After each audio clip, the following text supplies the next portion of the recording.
మొహమ్మద్ సిరాజ్ ఇలా ఆడుతున్నాడు. ఆర్సీబీని ఎప్పుడైతే విడిచిపెట్టాడో మొహమ్మద్ సిరాజ్ దుమ్ము లేపుతున్నాడు. ఐపీఎల్ 2025 సీజన్లో గుజరాత్ తరపున ఆడుతున్న సిరాజ్ ఈ సీజన్లో విధ్వంసం అయితే సృష్టిస్తున్నాడు. మొదట ముంబై, ఆ తర్వాత ఆర్సీబీ, ఇప్పుడు సన్ రైజర్స్ హైదరాబాద్కు చుక్కలు చూయించాడు. పవర్ ప్లేలో సిరాజ్ విధ్వంసకర బౌలింగ్తో హైదరాబాద్ జట్టు ఓడడంలో కీలకమైన పాత్ర పోషించాడు అనడంలో ఎటువంటి సందేహం లేదు. సన్ రైజర్స్ తుఫాన్ బ్యాటర్లైన ట్రావిస్ హెడ్, అభిషేక్ శర్మలను పెవిలియన్ పంపిన అతను హైదరాబాద్ జట్టు ఓటమికి ప్రధాన కారకుడయ్యాడు.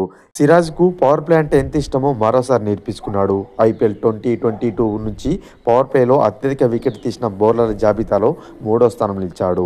పవర్ ప్లేలో మొత్తంగా 24 వికెట్లు పడగొట్టిన అతను ముఖ్యంగా పవర్ ప్లే సమయంలో అతని యొక్క స్కిల్స్ను ప్రదర్శిస్తున్నాడు.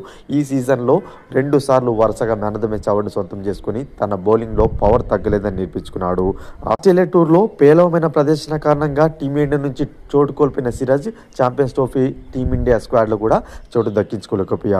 ఈ క్రమంలో అతనిలో కసి పెరగగా ఐపీఎల్ 2025 సీజన్లో ఇప్పటివరకు ఆడిన మ్యాచ్లలో మొత్తంగా 9 వికెట్లు పడగొట్టి పర్పుల్ క్యాప్ ఓటర్ల జాబితాలో 2వ స్థానంలో అయితే కొనసాగుతున్నాడు.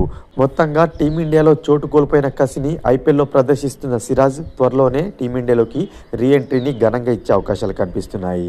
ఫ్రెండ్స్, ఈ వీడియో కనుక నచ్చినట్లయితే లైక్ చేసి షేర్ చేయండి. మరొక ఇంట్రెస్టింగ్ ఐపీఎల్ అప్డేట్తో మీ ముందుంటాను ఫ్రెండ్స్.